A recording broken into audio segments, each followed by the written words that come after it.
Hello students, class 12th में आज हम लोग फिजिक्स सब्जेक्ट में गॉसेस थ्योरम का डेरिवेशन पढ़ेंगे। देखिए, इससे पहले हमने आप लोगों को गॉसेस थ्योरम के बारे में आपको डिस्कशन किया था कि गॉसेस थ्योरम क्या होती है। ठीक है, आज हम लोग इसका जो है डेरिवेशन यहाँ पर पढ़ेंगे कि किस प्रकार से हम इसका डेरिवेशन कर सकते हैं। ठीक है, तो हमने आप लोगों को ये बताया था कि इसकी जो डिफिनेशन बताई होगी, ठीक, जो डिफिनेशन बताई होगी, डिफिनेशन अर्थात नियम बताया होगा कि किसी बंद पृष्ठ से गुजरने वाला, ठीक, वैद्युत फ्लक्स उस पृष्ठ से बद्ध कुल आवेश का 1/ε0 गुना होता है। ठीक, ये हमने आपको बताया था। अर्थात हम ये कह सकते हैं कि फाई ई बराबर क्या होता है, Q/ε0। ठीक है, और तुमको इसकी क्या करनी है, इसकी उपपत्ति करनी है। समझ गए? ये तुमको लाना है कि यहाँ पर हम कैसे इसको फार्मूला इसका लाते हैं। तो लाने के लिए देखिए क्या करते हैं। सबसे पहले हमने ये जो चित्र बनाया इधर देखेंगे, इसमें क्या होता है कि यहाँ पर एक कोई प्लस क्यू आवेश मान लेते हैं, ठीक, जो कि किसी बिंदु O पर रखा है। हमने मान लिया कि कोई प्लस क्यू आवेश है जो बिंदु EO पर स्थित है, अवस्थित है, जो भी लिखें, और बिंदु O से R दूरी पर कोई बिंदु P है। ठीक है, बिंदु O से R दूरी पर कोई बिंदु P है, ठीक, जिस पर हमें वैद्युत क्षेत्र की तीव्रता ज्ञात करनी है। ठीक, बिंदु P के सापेक्ष जो हम इसका एक लघु खंड अवयव, लघु क्षेत्रफल अवयव, जो हमने एक काल्पनिक जो है पृष्ठ बनाया है, इसको बोल सकते हैं ये कोई काल्पनिक गॉसियन पृष्ठ है। ठीक है, और उस पृष्ठ जो संपूर्ण पृष्ठ होगा वो A है, और जो लघु खंड अवयव क्षेत्रफल है वो DA है, और इसका जो क्षेत्रफल सदिश होगा वो DA वेक्टर के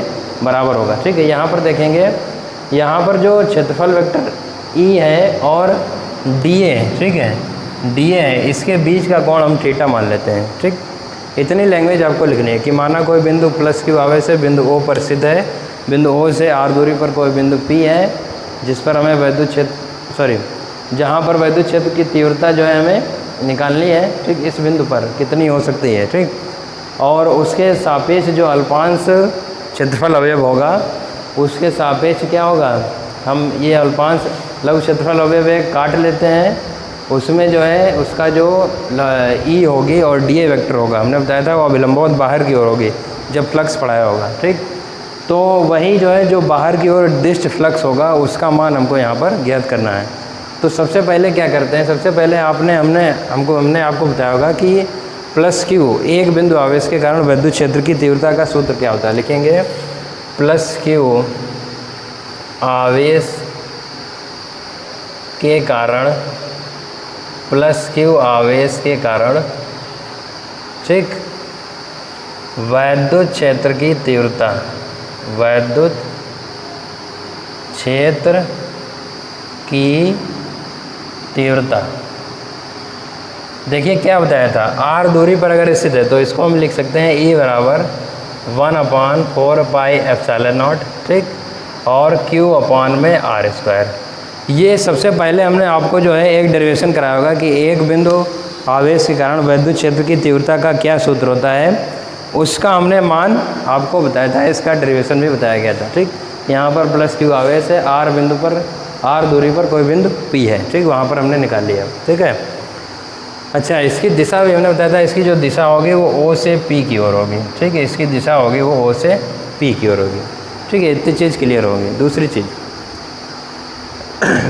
ये हो सकती है कि इसमें जो क्षेत्रफल वेक्टर दिया है तुम्हारे पास, क्षेत्रफल वेक्टर DA, ठीक है, और E, इसके मध्य कोण हमने क्या माना है, थीटा। ठीक है, अच्छा, जब इसके मध्य कोण माना है तो इससे निर्गत बाहर की ओर हम वैद्युत फ्लक्स निकालेंगे। ठीक है, बाहर की ओर निर्गत वैद्युत फ्लक्स क्या होगा, इसका जो वैद्युत फ्लक्स हम निकालें, ठीक है, बहुत ज़्यादा हिंदी नहीं लिख रहे हैं, डेरिवेशन आप देखिएगा, जो वैद्युत फ्लक्स होगा उसको हमने आप लोगों को सूत्र बताया था।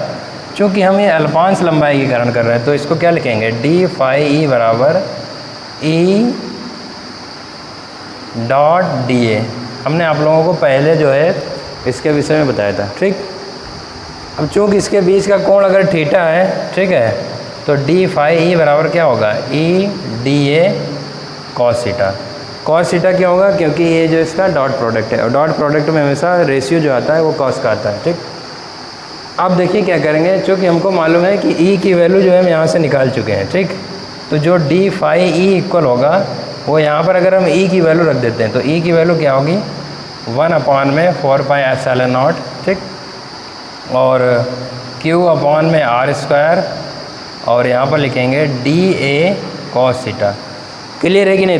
इतनी चीज़ हमने आपको जो है आपके सामने लिख दी। ठीक, दूसरी चीज़ देखिए, इससे पहले हमने आपको सबसे पहले वाले वीडियो में जो बताया गया होगा वो घनकोण के विषय में बताया गया था। ठीक है, तो घनकोण के विषय में क्या बताया गया था कि अगर कोई क्षेत्रफल अवयव लघु क्षेत्रफल अवयव डी ए दिया है और उसमें हमने बताया था कि ये आगे काम आएगा आपके कि उसमें थीटा कोण दिया है तो उसकी वैल्यू किसके इक्वल होती है हमने बताई थी कि ये देखिए यहाँ पर हमने डी ओमेगा बनाया कि नहीं। ठीक है, ये घनकोण है। ठीक, तो इसकी वैल्यू किसके बराबर है? जब थीटा कोण है तो D A cos theta upon R square बराबर। ठीक है, चूँकि लिखेंगे डी ओमेगा बराबर D A cos theta upon R square. इसको हम अलग अलग कर लेते हैं। ठीक, तो डी फाई ई बराबर कितना होगा? 1/4πε0। क्यू जो है यहाँ ले लेते हैं, यहाँ पर लिखेंगे D A cos theta upon में आर स्क्वायर। ठीक, इसकी वैल्यू जो हमने पहले लिख दी है यहाँ पर लिखिए कि ये किसके इक्वल है? डी ओमेगा के बराबर।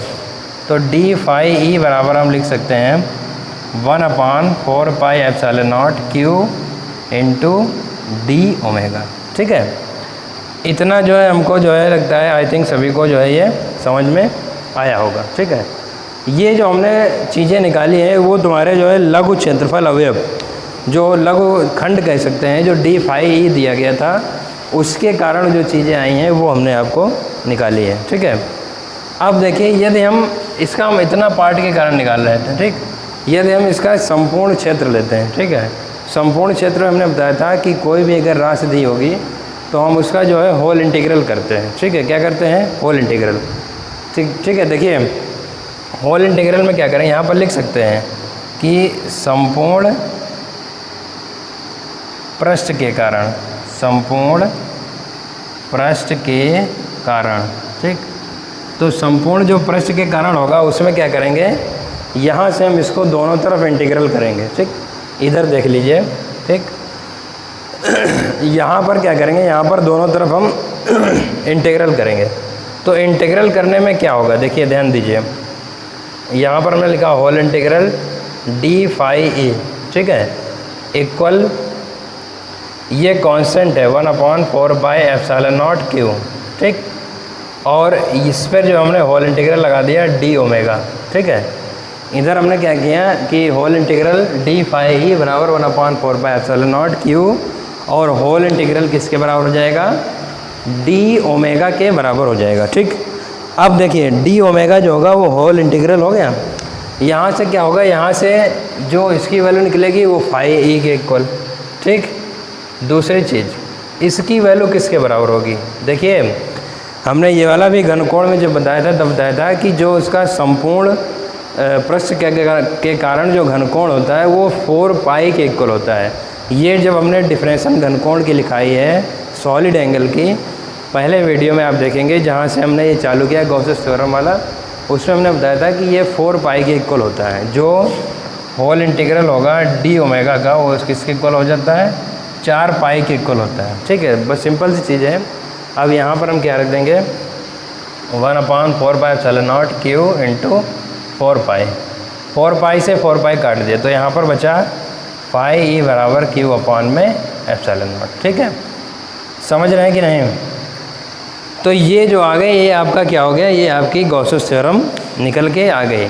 यही तो लिखा है कि फाई ई बराबर क्यू अपॉन में एप्सिलॉन नॉट, यही तो गॉसेस थ्योरम होती है, हमने अभी ऊपर लिखी थी। सबसे पहले अगर पूरा एक क्वेश्चन पूछा जाता है कि गॉस की प्रमेय क्या होती है और इसके बारे में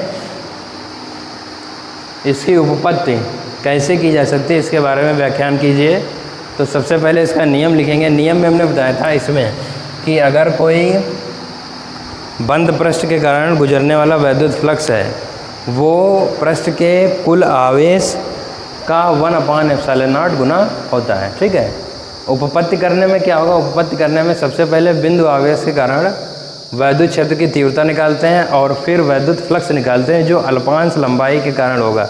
बाहर की ओर लिखेंगे, बाहर की ओर निर्गत वैद्युत फ्लक्स, ठीक। उसमें जो है क्या होता है, उसमें ई की वैल्यू रख देंगे और ई की वैल्यू रखने के बाद में ये वैल्यू जो होगी वो डी ओमेगा के बराबर होती है और उसका होल इंटीग्रल संपूर्ण पृष्ठ जो होगा वो 4 पाई के इक्वल होगा। यही लिखेंगे, यही गॉस की प्रमेय है, ठीक है। लिखेंगे यही गॉस की प्रमेय है, ठीक है। ये हमने आपको एक डेरिवेशन आज पूरा कंप्लीट कर दिया। इसको आप लोग स्टडी करिएगा, 1 से 2 बार देखिएगा, बिल्कुल समझ में आएगा, ठीक है। बाकी के वीडियोस नेक्स्ट लेक्चर में।